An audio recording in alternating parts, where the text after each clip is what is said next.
Hello दोस्तों, स्वागत है आपका अपने YouTube चैनल पे। मैं हूं अभिनय और काफ़ी दिनों के बाद हम फिर से वापस आए और बहुत सारे जो हमारे टॉपिक्स थे बहुत सारे छूटे हुए थे और तो हमने डिसाइड किया कि हम लूसेंट को बहुत ही डीपली स्टडी करेंगे, क्योंकि आप बहुत सारे एग्जाम्स में अगर केवल और केवल लूसेंट पढ़ के भी जाते हैं तो 50% क्वेश्चन अटेम्प्ट हो जाता है जीएस में। केवल बड़े एग्जाम्स को छोड़ के, जैसे पीसीएस ओसीएस के एग्जाम में 12 से 15 क्वेश्चन आते हैं और एसएससी वगैरह क्वेश्चन 25 में से 12, 13, 14 इस टाइप के क्वेश्चन आते हैं। सो चलिए स्टार्ट करते हैं दोस्तों। आज हम देखेंगे कि हिस्ट्री जो है, स्टार्टिंग में हिस्ट्री पढ़ती है लूसेंट के, तो उसी को हम स्टडी करेंगे। चलिए स्टार्ट करते हैं दोस्तों। जैसे हमारे देश का नाम भारत जो है मेनली कहा जाता है, भरत कबीला था बहुत एंशियंट टाइम में, प्राचीन काल में। उस कबीले के नाम पे भरत कबीला था, उसके नाम पे हमारे देश का नाम भारत पड़ा। जबकि इंडो ग्रीक जो हिंद यूनानी हैं उनके द्वारा हिंदुस्तान नाम दिया गया था उसका, भारत का नाम। और ठीक उस जैसे फारसी लोग थे वो, जैसे सिंधु नदी है हमारी, जिसकी जो हमारे जम्मू कश्मीर से होते हुए पाकिस्तान में चली जाती है, तो उस सिंधु नदी को लेकर, जैसे सिंधु में स होता है तो फारसी लोगों में खासियत ये थी कि स को वो हा बुलाते थे, मतलब स को हा बुलाते थे। इसी वजह से उन्होंने सिंधु नदी के नाम पे, सिंधी की जगह पे उन्होंने हिंदुस्तान, हिंदू नाम कर दिया। ठीक है, तो चलिए देखते हैं। और भी बहुत सारी चीजें हैं, जैसे मैं अभी आप देखेंगे, जैसे इतिहास के जनक जो हैं मेनली कहा जाता है हेरोडोटस को। ये एग्जाम में बहुत ही बार पूछा जा चुका है, इसको आप ध्यान में रखेंगे। सारे क्वेश्चन एग्जाम ओरिएंटेड हैं और एग्जाम्स में आए हुए हैं। चलिए नेक्स्ट देखते हैं दोस्तों। भारत का सर्व प्राचीन जो वो है हमारा धर्म ग्रंथ है, वेद कहा जाता है जिसे। वेद मुख्यतः 4 प्रकार के होते हैं दोस्तों, ऋग्वेद, सामवेद, यजुर्वेद, अथर्ववेद। ये चारों वेद हैं और जिनमें कि ऋग्वेद सबसे प्राचीनतम होता है और अथर्ववेद जो है नवीनतम है सबसे। तो इसमें दोस्तों देखना ये है कि जैसे ऋग्वेद, सामवेद, यजुर्वेद, इन तीनों को जब मिलाया जाता है तो वेदोत्तरई कहा जाता है, क्योंकि अथर्ववेद बहुत बाद में बना था, इसका निर्माण हुआ था, इसका जो रचना जो हुई थी बहुत काफी टाइम बाद हुई थी।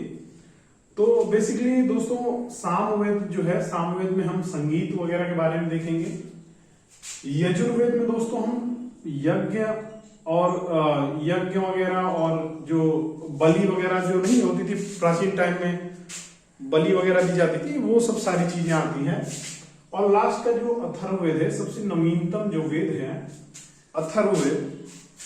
अथर्ववेद में दोस्तों हम देखते हैं जादू टोना, वशीकरण और तमाम तरह के जितने भी तंत्र मंत्र आते हैं सारे अथर्ववेद में आते हैं।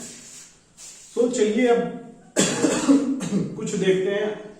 जैसे एक टर्म ऋग्वेद है, ऋग्वेद में जैसे 10 मंडल था और 1028 जो थी सूक्तियां थी और 10,462 जो थी रचनाएं थी, ऋचाएं थी, 10,462 ऋचाएं। ये पूछता नहीं बेसिकली, बस ये याद रखना है 10 मंडल होता है और 1028 सूक्त होते हैं। दोस्तों एक टर्म होता है होत्री।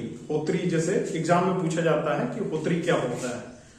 होत्री क्या होता है दोस्तों, जैसे वेदों की रचनाओं को जो पढ़ने वाले ऋषि थे उनको हम होत्री बोलते थे। उसी ये टर्मिनोलॉजी है, उससे संबंधित होत्री।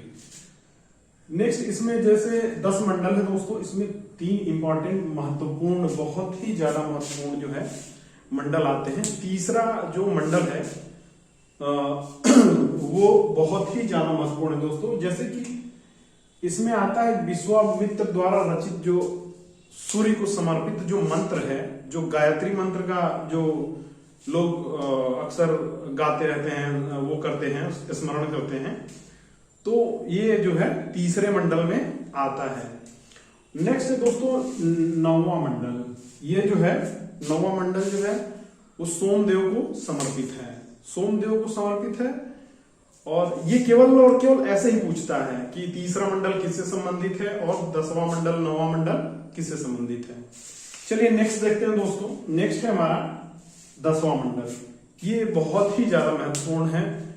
इसमें पुरुषा सूक्त की वर्णन की गई है। पुरुषा सूक्त मतलब क्या होता है दोस्तों, जैसे 4 वर्ण होते हैं, ब्राह्मण क्षत्रिय वैश्य शूद्र, ये चारों वर्णों का वर्णन किया गया है इसमें। और ऐसा माना जाता है कि ब्रह्मा के मुख से ब्राह्मण की उत्पत्ति हुई है, भुजाओं से क्षत्रिय की उत्पत्ति हुई है, जांघों से वैश्य की उत्पत्ति हुई है और चरणों से शूद्र की उत्पत्ति हुई है, ये लिखा हुआ है।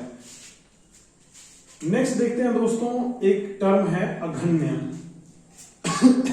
अघन्य जो है ये गाय के लिए यूज किया जाता था ऋग्वेद के समय में।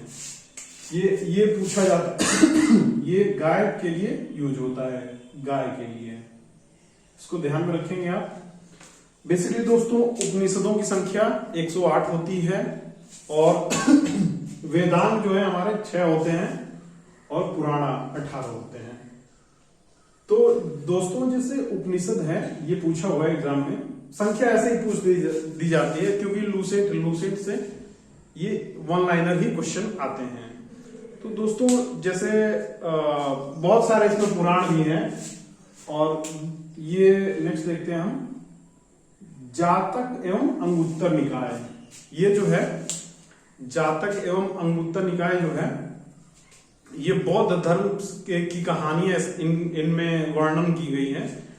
और आगे चल के हम पढ़ेंगे इनको कि कौन बौद्ध धर्म से है और कौन जैन धर्म से, मतलब कौन सा जैन धर्म का है और कौन बौद्ध धर्म का है। नेक्स्ट देखते हैं दोस्तों कथा वस्तु एक रचना है, हीनयान की प्रमुख रचना मानी जाती है, हीनयान की प्रमुख ग्रंथ। जब बौद्ध धर्म आगे चलता है तो हीनयान महायान में वो हो जाता है, इसका बंटवारा हो जाता है। नेक्स्ट देखते हैं दोस्तों, हम कुछ बुकों के बारे में देखेंगे जो कि बहुत ही महत्वपूर्ण है और ऐसे ही पूछा जाता है।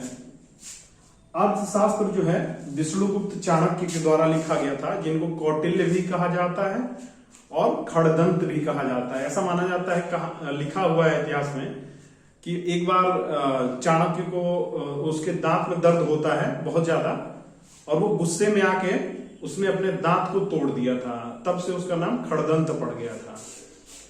तो और एक बात विशेष ध्यान रखना है कि ये जो अर्थशास्त्र बुक है जिसको विष्णुगुप्त चाणक्य ने लिखा है, ये राजनीति से संबंधित है, पॉलिटिकल साइंस राजकाज से संबंधित है, न कि इकोनॉमी से केवल संबंधित है। इसको आप ध्यान में रखेंगे। नेक्स्ट है दोस्तों ये है राजतरंगिणी।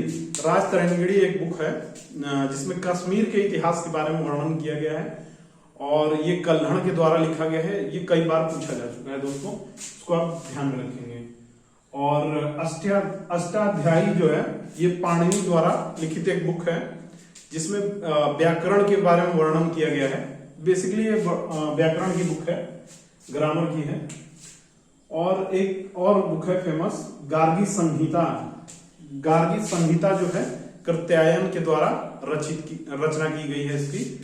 तो ये बुक जो है ध्यान में रखेंगे क्योंकि रैंडमली एग्जाम में पूछा जाता है। नेक्स्ट है दोस्तों, नेक्स्ट हम देखते हैं भारतीय पुरातत्व शास्त्र का पितामह किसे कहा जाता है। एलेक्जेंडर कनिंघम के नाम से हैं एक व्यक्ति थे, उनको इसके लिए जाना जाता है। नेक्स्ट दोस्तों, सर्वप्रथम भारतवर्ष का जिक्र कहाँ होता है, ये बहुत ही महत्वपूर्ण है। हाथी गुम्फा अभिलेख में इसका वर्णन है, इसको ध्यान में रखेंगे। और हाँ, ये नेक्स्ट सती प्रथा का प्रथम साक्ष्य कहाँ मिलता है। सती प्रथा का प्रथम साक्ष्य जो है भानुगुप्त के एरण अभिलेखों से मिलता है, इसको भी आप लोग ध्यान में रखेंगे। और लास्ट क्वेश्चन है दोस्तों, जिसे प्राचीन सिक्कों को आहत कहा जाता था। तो दोस्तों जैसे ये क्या है, ये है हमारा लूसेंट का निचोड़। तो क्या है, वन लाइनर ही है ये, और इसको ऐसे ही 7 से 8 बार कम से कम इसको रिवीजन करिए, फिर जाके इस पे कॉन्फिडेंस आएगा। थैंक यू दोस्तों।